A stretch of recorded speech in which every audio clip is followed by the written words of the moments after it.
Boxing's now good. That's the reality. Listen to the Triple B if you want the truth. And I'll see it every day. End of. Simple as. Yes, what up? Triple B right here. Base boxing basement in the house. The Triple B to the B to the B. Right. So yeah, I'm here to talk about Gilberto Ramirez. He's Joe Smith Jr., the blue collar warrior. You know, they fight in Las Vegas. This Saturday, October 7th, in a 12-round bout. This will be on DAZN. So, you know, that's good because I wasted my money on DAZN. £100 for a year for that nonsense. You know, mind you, at least I get to watch women's football. But I don't. I really would like to watch them get waxed by 14-year-old boys. But hey, yo, this is boxing channel, y'all. So, you know, this is an interesting fight. Flew under my radar. And I see my man Lee Talks Boxing, yeah, talking about it on his channel. And I had a look at his preview, and I was like, oh yeah, I forgot this was happening. I mean, it's gone a bit under the radar. I haven't had that much publicity, even though it is a good fight.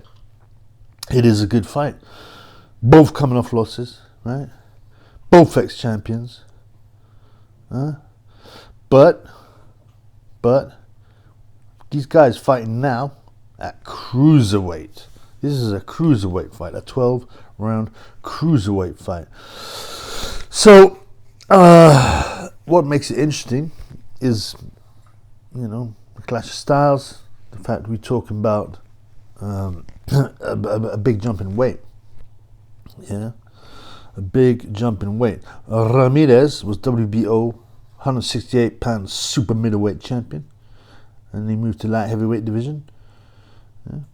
He was last seen getting beat quite clearly by WBA champ Dimitri Bivol, but now we know what the Bivol is, a skillful fighter. I'm very annoyed because I remember when he was due to fight Canelo, I'm like, man, this doesn't seem like a good match for Canelo.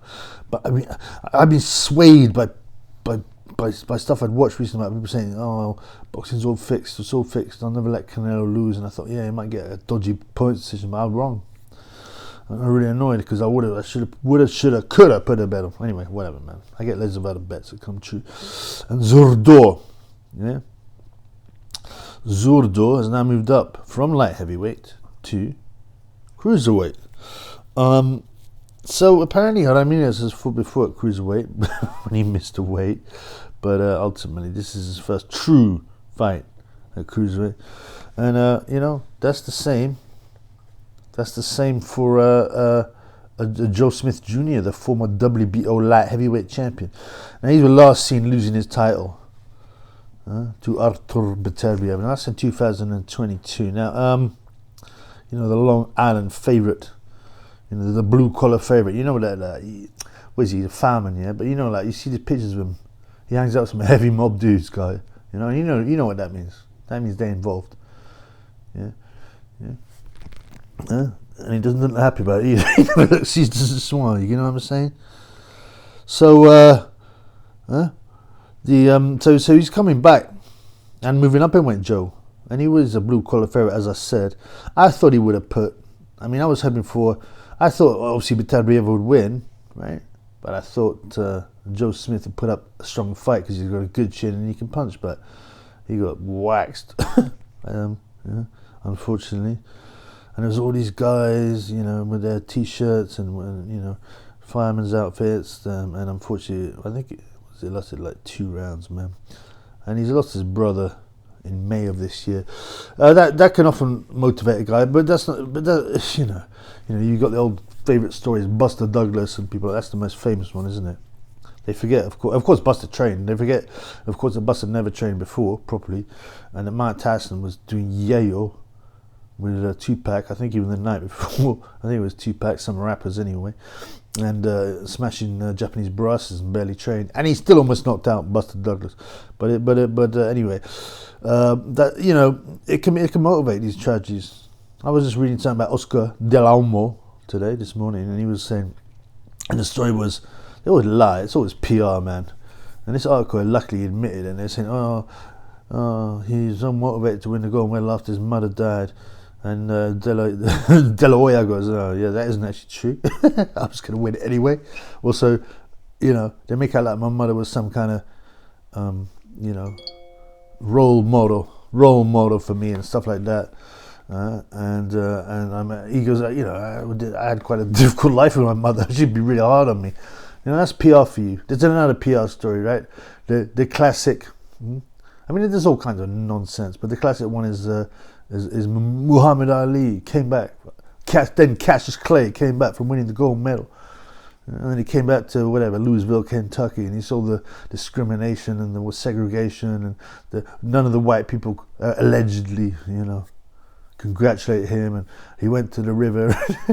He threw his gold medal in the river. That's nonsense as well. Ali even admit, he goes, "No, that's rubbish, man. I lost it. I don't know where it is. I think it's probably up in my loft somewhere." So, you know what I mean? We live in a fake age. It's been going on for forever, but I mean, especially now, everything's fake. Everything fake. Who knows what to believe?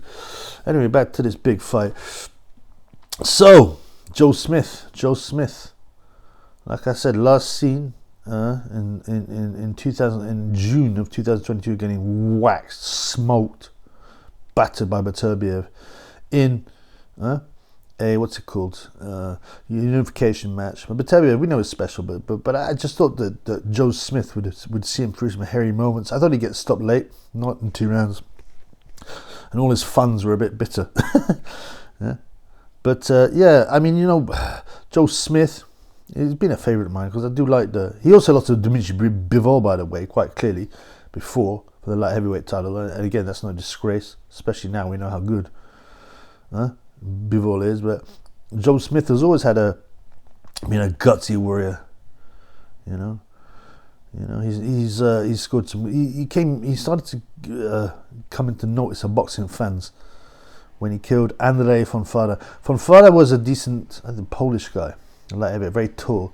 You know what I say about tall fighters? They get chinned, man. They get caught in the end of the chin and they get chinned, like Jordan Thompson recently. But these tall guys never seem to be able to take a shot. Tommy Hearns, his chin used to go a lot. Yeah, I'm not disrespecting him because he was such a warrior, and the power and the viciousness, and being in such good fights. But Andrzej Fonfara had that kind of, tall, slim, with a weak chin look. He got done in a round, and that's considered a very big upset at the time. Because Smith was considered like a journeyman, He got stopped by a guy called Eddie Caminero early on in his career, who was like a nobody. But I think he had an injury or something there as well. But basically, he was considered not a journeyman, but not a world-class guy. Anyway, he zapped Fonfara. And then came one of my favourite results, man. Bernard, the so-called executioner Hopkins. Yeah, Bernard, the most boring fighter ever, the most dirty fighter ever. I will never let a white guy beat me. That plum. Before he got slapped up by Kazak. But I would never rest it until I see Hopkins get properly ironed out. And Joe Smith Jr., right, gave us this present in 2016 on the 17th of December. And he did it in style, man. He did it in style because he knocked Bernard Hopkins out of the ring, man. Out of the ring and out. And Hopkins is so bitter. Hopkins, the most boring fighter ever. I don't know. Well, it's between him and Mayweather, and Fainting Phil Scott, if you know who he is. If not, check it out. But Hopkins, dirty fighter. Yeah, in prison, right? Hopkins, right? He did 10 years now. 10 years is a big stretch, or at least he got sentenced 10 years. Now for armed robbery. Now if you get done for that, it's not like everyone goes, "Oh, he paid his debt." So I say, no, he didn't. And that's not the only thing he would have done. He would have done loads more. And we don't really hear much about it. I bet there was some horrible violence. We don't really know about his crime. We just know he got 10 years. And in prison, right? The stories that have emerged, he was known as Soapy Bernard. Right? Apparently, he used to go around, he was known to grape weak prisoners. And he'd cover himself in soap for some reason and then grape them in showers. Yeah? Soapy, I guess I don't know why he covered himself in soap. Maybe because they couldn't get a grip on him. to try and push him off. I don't know, man. But I mean, the fact that he actually had a technique to grape other prisoners is creepy, and I really despise the man. So Joe Smith gave the Triple B and many people present, and he battered him and out of the ring. Now Hopkins got no class. And he went on to the fight. He goes, why did they stop it? First of all, he said, yeah, I beat the count.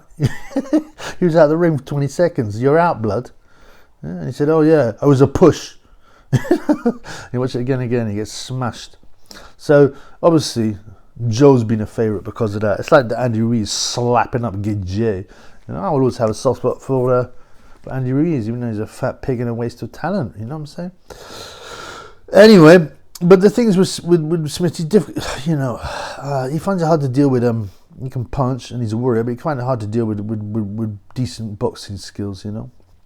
The next fight he lost unanimous to Sullivan Barrera, and then Bivol lost. But then, you don't tell. Elida Alvarez, Maxim Vlasov he beat on points, and then the Vlasov fight, right? He beat it. It's a majority decision, so it's close, but he deserved to win, I believe. And that's for the WBO World Light Heavyweight title, which was vacant. He defended against someone I've never heard of and forgotten about, called Steve Jeffrod or something. And then faced Beterbiev. And he's never fought, right? As I said, as cruiserweight. He's been for his entire career, he's been a light heavyweight. I mean, technically you could say he's been 179 a couple of fights, you know, so technically you could say, oh no, that's actually under the cruiserweight limit and above the light heavyweight. But be serious, man, that's just a couple of pounds over. He's not actually fought, and especially not for any titles at cruiserweight. Right? And then we look at the opponent, Gilberto Ramirez, or Gilberto Ramirez, I should say, from the very dangerous area of Sinaloa in Mexico. Yeah, he's you know, he's not a bad-looking guy, no homo. Mexicans are not very good-looking people on the whole. I'm not hating on them, but I've been there, man. A lot of them are stumpy, short. But you know, you get the occasional guy like De La Olmo and Ryan Garcia. I don't know, but it seems to be when they moved to America. But Gilberto is from Mexico, man. He lives in Sinaloa, which is where he's born. So I respect the fact he's staying in his hometown, Mazatlan. He's got a long unbeaten run, 44 fights, 30 KOs. He had, and then he fought the Dimitri Bivol and lost widely on points. It is one of my bad picks. I'm pretty good at picking boxing, but for I don't know, man. I don't know. I just felt that, you know, his size. He's 6'2.5". He was looking quite good, and I just thought, you know, you've always got to remember politics in boxing. I think, well, who do they want to win? They being the promoters and whatever. And I thought they would prefer Ramirez because, you know, he'll bring them more money. But Bivol done the business. I find he's Bivol. He's half Korean. His mother Korean or something. His father's from Monroe. No, what's it called? Montenegro or somewhere. I don't know. But you know, they call him Russian, but he's actually not from Russia. And he was actually born in Kyrgyzstan, and now he's in California. And I don't know, man. Right, you remember he fought Canelo and beat him, and then he said they weren't going to pay him his purse because he was Russian, and he hasn't actually got any Russian blood in him. Like I said, his father's from the Balkans, his mum from Korea. He's born in Kyrgyzstan, based in Russia at the beginning. Sure, but he moved over to the United States. I don't even know if he's got that money. You know what? I think I'm going to have to just check it out and see if anything's happened about it. So I just had a quick look. I can't find anything saying whether or not he's been paid, you know, which is odd. I know he got 5 mil payday, a lot less than Canelo's 40 mil, but like, you know, come on, man, that's still decent cash money. You can't just let that go. I don't know, man, it's very weird. I believe, the weird thing about Bivol, he was seen with his kids flashing. He got his kids to flash symbols and signals. You know, they're like about 3. Kids don't do that. So I believe it was to prove a point against Russia. The powers that be, by the way, are deciding, hey, we're not going to pay him. Maybe they did, but they pretended they did. Or maybe they paid him less. I don't know. We can't find anything on this, right? And then, you know, Bivol, and they said, look, Bivol, if you want to make some money, make some proper money, then you've got to do your symbols and signs and come on our side, and then we can get your money back, and that money that you haven't paid you. I don't know, something very odd went on, and it's very creepy, and it's very unfair to Bivol, who I like, you know. But what can you say, man? When they get hold of you, the powers that be, and they threaten you, they threaten your family, they threaten your finances, they can, you know, strip you of anything. Anyway, Bivol's not fighting tonight. But yeah, so where was that? So that was the 5th, excuse me, that was June. So he hasn't fought Ramirez since May of last year, 2022. As I said, he lost clearly on points to Bivol in Abu Dhabi, which I'd forgotten. Now that's you know, there's no disgrace in that, but I guess, you know, I was a bit disappointed with the fight. I'd expect him to put up a better fight at least. And apart from that, so what? He knocked out Sullivan Barrera, Tommy Carpensi, Jesse Hart. He outpointed. I think they both outpointed him. Did Smith as well, didn't he? And so, you know, he's fought at the top level. Yep, Jesse Hart has fought both of them and run them both close. But you know, I mean, I don't mean to be mean, but there's no sort of standout names. In fact, just looking at the record there, Ramirez fought Jesse Hart twice and both on points. This Jesse Hart must be on tough boy, man. Artur Abraham, he beat on points years ago in 2016. Maxim Vlasov, who obviously Joe Smith won the title off, he beat in 2015 on points. So he's got some decent names there. Obviously, the best win is Joe Smith against Bernard Hopkins. At least the most recognizable. That Hopkins is obviously old then, but it's like they kind of got a similar-ish record. But I do think Ramirez is naturally bigger, right? Even though he fought at super middle, and Joe has fought. He's been as low as 160 middleweight, man, 158. So that's interesting, because one of the things that people say is, oh, Ramirez is naturally bigger, you have the size advantage. But he's put as low as middleweight, man. Joe has always been a light heavyweight, right? So it's difficult to say, you know, but he does look, I don't know how Ramirez got down to middleweight. Joe's given like, I don't know, 2.5, 3 inches in height. I assume a little bit in wingspan. Now the question is obviously, you know, who wins the fight and how do they win the fight? So, I mean, the bookie's favorite is what's his name? Is naturally, excuse me, Ramirez.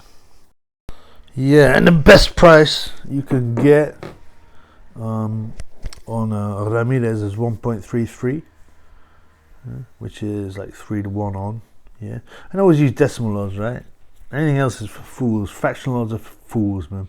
It's so easy to know exactly the profit you'll get and to calculate things with decimal odds. It's 9-4 business. It's no good, and it's not nearly as bad as the American plus 200 system and all that nonsense. Yeah, so 1.33. Yeah, or 3-1 on for what's his face, Ramirez, right? And then, yeah, the best you get on Joe Smith Jr. Yeah, is 4.0, well, 3-1. You know, I'm looking at all the bookies here, y'all. I see this fight being quite a tough fight. I'm hoping that Joe's chin is not cracked, because Smith and it may be in court early. You know, when you haven't warmed up properly, you get real hurt in the first round and second round.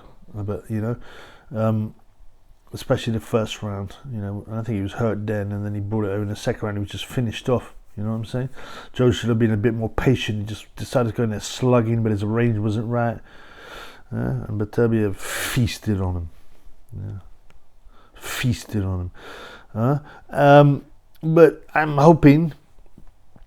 I think we're going to a tough fight between two guys. As I said, the records are sort of similar against similar fighters, but obviously Joe Smith's had more losses. Joe Smith tends to be a bit more basic. He's not as good a boxer as Ramirez, so that'll suit Ramirez. The cruiserweight thing. So as I said, people begin, oh, Ramirez is naturally much bigger. He's 6'2.5". He's got a big body to fill out, wide shoulders. Yeah, but he fought at middleweight. You know, yeah, I mean, it's 40 pounds heavier.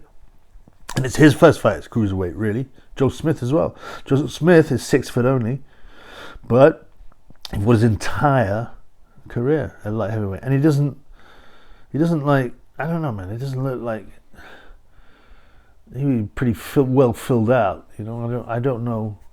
I think the advantage will be more to Ramirez just because of his frame, even though he has fought at middleweight and super middleweight.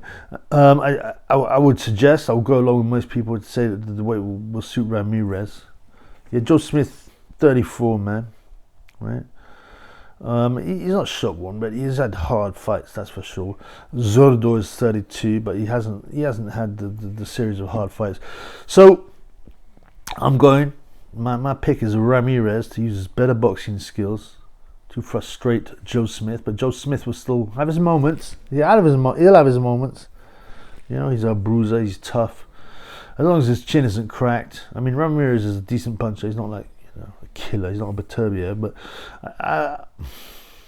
I believe Smith just got caught early and, you know, paid the price against a huge puncher. I think it will be a good, tough, blue collar style fight. Yeah, and Ramirez get through on points. That's the, you know, and I think that's the safe bet if you want to bet on this. I don't know if I'm going to bet on this. I mean, I don't want to bet. I don't bet just because I'm bored. Right? But you can get 3.2 on Ramirez by decision. That seems reasonable. The actual evens for Ramirez by KO. So you do what you want to do with that. I'm going for Ramirez points. It's not out of the question. They won't stop him. I mean, who knows? Smith might score a miracle KO. Well, I don't think so. So yeah, Ramirez points. That is the Triple B's pick. Anyway, peace.